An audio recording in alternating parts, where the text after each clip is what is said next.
रूपा मुदी पिंधिबार 10टी चमत्कारी फायदा आसंतु जानिबा ए भिडियो माध्यम रे। नमस्कार, मु मनोज दास स्वागत आपण मानकु आजिकार ए भिडियो रे। जदि आपण माने रूपा मुदीटीए पिंधिचंती ताल तो बहुत भल कथा। आ जदि आपण माने रूपा मुदीटीए पिंधि नाहंती काहेकि पिंधिबे ए भिडियो माध्यम रे आपण माने जानिबे।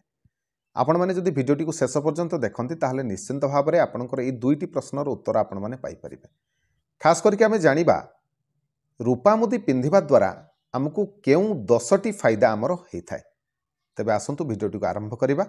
देखंतु रूपा एमिति एक धातु जो धातु आपनकर प्रत्येक जीवन रे जहाँ भी किसी समस्या अछि सेथुरु आपनको मुक्ति दे परिबो। रूपा एमिति एक धातु जहाँ कि आपनकर समस्त ग्रह मान जेते भी अशुभ स्थिति रे थांतु सेमानकु अशुभ स्थिति रे थिले भी ग्रह माने आपनकर ए रूपाटीए पिंधिबा द्वारा बा ई धातु जोगु आपण माने से ग्रह मानक ठारू शुभफल प्राप्ति करि परिबे। तबे प्रथमे जानिबा रूपा कौन, यार महत्व कौन। देखंतु रूपा एक धातु, रूपा एक ठंडा धातु बा शीतल धातु। सुना जेमिति एक गरम धातु, रूपा होउची एक शीतल बा ठंडा धातु। रूपार सृष्टि कोठु हितला ना मान्यता अनुसार यह शिवंक नेत्ररु उत्पत्ति होइथिला। ज्योतिष शास्त्र अनुसार रूपार संबंध शुक्र ग्रह सहित एवं चंद्रंक सहित सीधा सड़क भाव में रही। ये जो रूपा धातुटी आपणकर शरीरर जल तत्व एवं कफ धातु को नियंत्रण करिथाए। तेबे रूपार व्यवहार द्वारा आमर मन संतुलित रहे।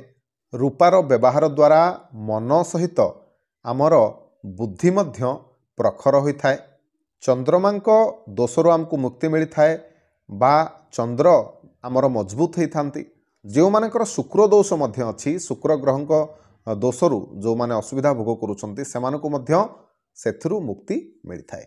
जदि आपण माने गोटे ग्लास तंबा ग्लास रे पानी नेबे एवं सेथिरे रूपा धातु पकेकी प्रत्येक दिन जदि सेही पानी को आपण माने पियंती ताले आपणक शरीर भितरे जेते सबु विष अछि से सबू बाहर को बाहरी जाए बा आपणक शरीर रे थिबा समस्त विषरु आपनको मुक्ति मिलता है। आपनको आ गोटे फायदा कौन दबो ना आपणकर स्किन रो समस्या मध्य दूर हबो। रूपा मुदी पिंधिबा द्वारा आपणकर ग्रह माने सबू भल स्थिति रे बा शुभ फल आपनको देई थांती। रूपा मुदी पिंधिबा द्वारा आपणकर मन शांत होइथाए, एकाग्रता बढ़ी थाए। आपणकर जे कौनसी काम आपण माने करिबा समय रे आपणकर मन मस्तिष्क गोटे काम प्रति फोकस करि पारंती। तबे आपण माने रूपा मुदी भी पिंधि पारिबे, नहले रूपार छल्ला बा जेमती चित्र रे म आपण मानकु देइछि देखंतु सेही भली छल्ला भी आपण माने पिंधि पारिबे। दुईटी जाक जोटा भी आपण माने पिंधिबे ताहा आपण मानक पई शुभकारी साब्यस्त हबो। तबे पिंधिबे कोउतरे बा को हातरे पिंधिबे को अंगुठी रे। देखंतु पुरुष माने डाहाण हाथ रे पिंधिबे अनामिका अंगुष्ठी हो, कनिष्ठ अंगुष्ठी हो किंबा बुढ़ा अंगुठी हो आपण माने पिंधि पारिबे। खास करके आपण माने अनामिका अंगुठी रे पिंधंतु। सेही भली महिला माने मध्य तांकर लास्ट फिंगर नहले नंबर 3 फिंगर बा अनामिका अंगुठी किंबा कनिष्ठ अंगुठी रे आपण माने पिंधि पारिबे। पिंधिले आपण मानक पई शुभ हबो। ठीक सेही परी रूपार चेन जदि आपण माने गलारे पिंधिबे ताहले कौन हबो ना बहुत मात्रा रे आपणकर बाणी रे सुधार आसीबो। आपणकर कर्कशपण रे आपण माने मुक्ति पाई परिबे।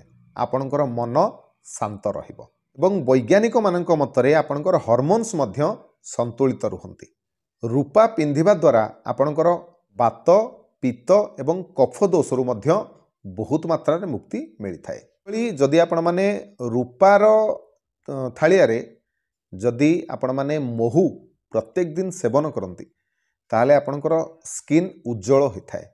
से भली जो मानकर विवाह रे समस्या देखा दउछि किंबा धनर समस्या देखा दउछि सबु बेले अर्थर अभाव दे गति करूछंती से माने मध्य रूपार मुदीटीए अनामिका अंगुष्ठी रे हो किंबा कनिष्ठ अंगुष्ठी रे हो आपण माने पिंधंतु। यह आपण मानक पई बहुत शुभकारी साब्यस्त हबो। तेबे आशा करुछि आजिकार भिडियोटी आपण मानकु निश्चिंत भाव में भल लागिथिबो। जदि भिडियो भल लागिथाए भिडियो को लाइक करिवे, शेयर करिवे, चैनल को सब्सक्राइब करिवे। रहिली जय जगन्नाथ।